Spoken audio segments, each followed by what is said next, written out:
जय मसीह की। मैं आशा करता हूं कि आप स्वस्थ हैं, व्यस्त हैं और प्रभु यीशु मसीह में मस्त हैं।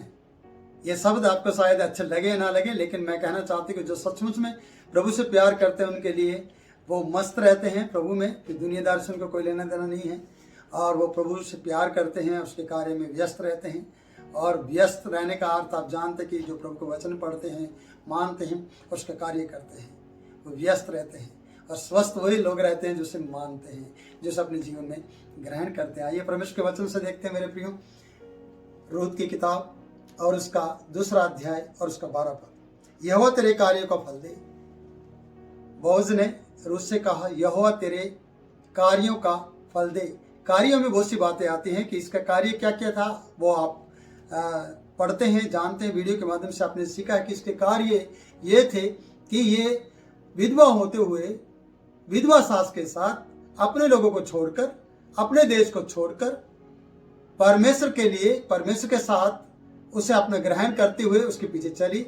और ये कार्य पूरे बैतलहम में इसकी चर्चा है। और उन कार्यों का परमेश्वर तुझे प्रतिफल दे। सोचने वाली बात है कि जिस बोअज ने इसकी चर्चा सुनी, जो बोअज इसकी पूरी जानकारी इस वक्त रखता है, उस चर्चा के दौरान आज उसी के खेत में ये बेटी आई है, जो कन्या के रूप में देखी गई है, एक बेटी के रूप में देखी गई है। आज ये कन्या को इसी तरीके से कहता है, यहोवा तेरे कार्यों का फल दे। आपके और मेरे कार्य किस प्रकार के हैं ये आप जानते हैं। जो आप बोएंगे वो आप काटेंगे। जिस प्रकार के आपके कार्य होंगे उसका प्रतिफल आपको मिलेगा। तो यहां यहोवा तुझे तेरे कार्यों का फल दे, जिस प्रकार के तेरे कार्य हैं। रूत के कार्य अच्छे हैं, रूत के कार्य ईमानदारी के हैं। रूत के कार्य आप जानते कि रूत ईमानदारी के साथ हर कार्य को करती है। सास का फर्ज निभाना, न बहू का फर्ज निभाना उसने निभाया, बेटी का फर्ज निभाना निभाया, घर के कार्य करने का फर्ज निभाना वो निभा रही है। घर में अन्न जल चाहिए, उसका फर्ज ये बेटी रूत निभा रही है। और इसके कार्य अद्भुत हैं। इसके कार्य ऐसे हैं प्रियो कि जिनकी चर्चा करने में काफी समय लग जाएगा। कि अपना देश छोड़ देना, घर छोड़ देना, परिवार छोड़ देना, अपने लोग छोड़ देने, ये आसान बात नहीं है। तो ये कार्यों में आते हैं। और एक संस्कारी बहू के समान जिंदगी जीना ये कार्य में आता है। तो इसलिए 12वां पद बताता है कि यहोवा तुझे तेरे कार्यों का फल दे। और दूसरा वाक्य है कि इजराइल का परमेश्वर यहोवा, जिसके पंखों तले तू शरण लेने के लिए आई है, जिसके पंखों के तले तूने शरण लेने आई है, तू तुझे पूरा बदला दे। जिसके पंखों के तले शरण लेने के लिए आए हैं, यहोवा तुझे उसका पूरा बदला दे। एक वचन में इस प्रकार से लिखा है, भजन सीता 91 में यानी 91 में, जो परम प्रधान की इच्छा हुए स्थान में बैठा रहे, वो सर्वशक्तिमान की छाया में ठिकाना पाएगा। और रूत के ठिकाने को आप देख रहे हैं। और यहाँ बहुत इस प्रकार से कहता है प्रियो, सर्वशक्तिमान परमेश्वर की शरण में, जिसकी पंखों की तले शरण लेने के लिए तू आई है, वही तुझ पर दया करे। यानी क्या, अनुग्रह की दृष्टि करे, या उसकी अनुग्रह की दृष्टि तेरे ऊपर बनी रहे। क्योंकि यद्यपि मैं तेरी दासियों में से किसी के बराबर भी नहीं हूं, तो भी तूने अपनी दासी के मन में बैठने वाली बातें कहकर मुझे शांति दी है।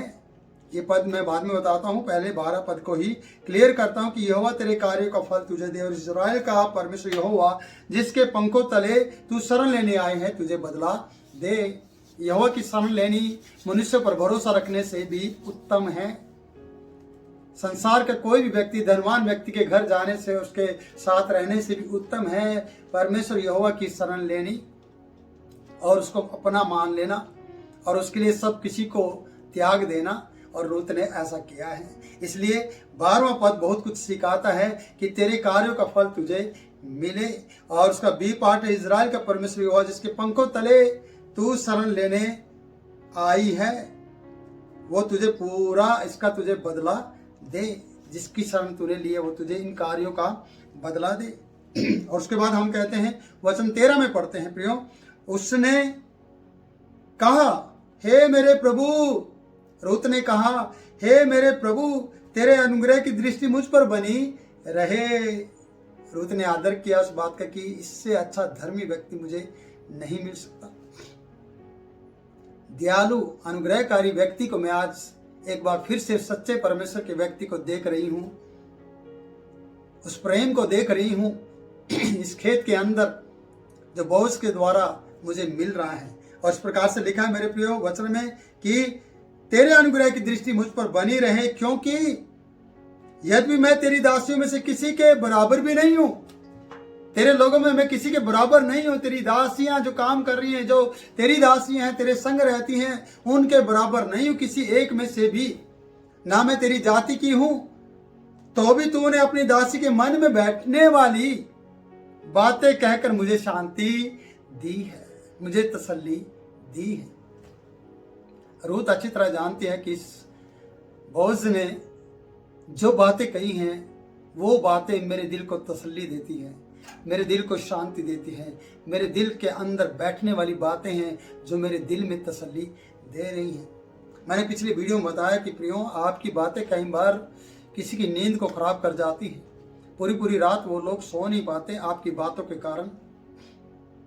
पर ये दुखियारी जिसका पति नहीं, जिसका ससुर नहीं है, जिसकी सास बुजुर्ग है, जिसका जेठ देवरानी मैं जिक्र कर चुका हूँ, ये दुखी लोगों में से आई और दुखी रही, पर इसके दिल में बैठने वाली बातें बोझ ने कही और वो दिल को तसल्ली दे गई। और दिल में तसल्ली देने के कारण से कहते कि आज मुझे शांति मिली है और आपने मुझे शांति दी है। और उसने कहा कि मैं तो तेरी एक दासी के बराबर भी नहीं हूं।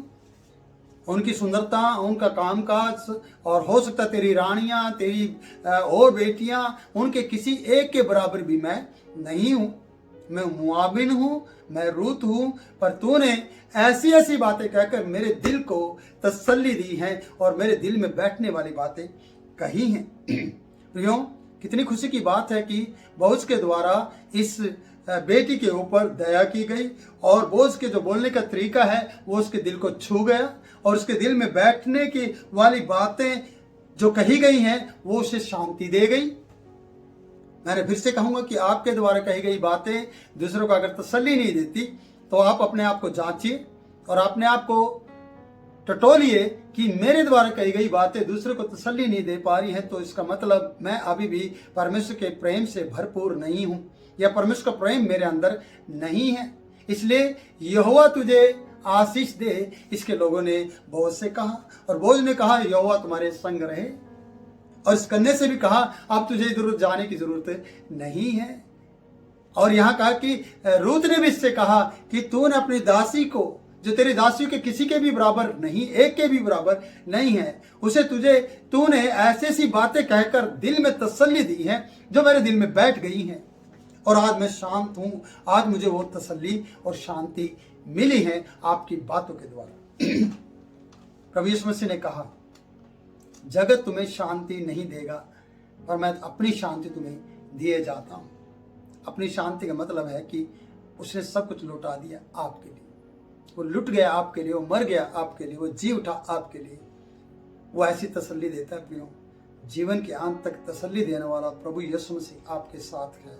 रूत को ऐसी तसल्ली मिली है कि और किसी लोगों ने नहीं, इसके कुटुंबी व्यक्ति बोअज ने वो तसल्ली की बात कही है और उसने कहा कि मैं तो उनकी बराबर नहीं तेरी दासी को, फिर भी तूने मुझे ये तसल्ली दी है। क्या कारण है कि इतनी बड़ी अनुग्रह की दृष्टि तूने मेरे ऊपर की है।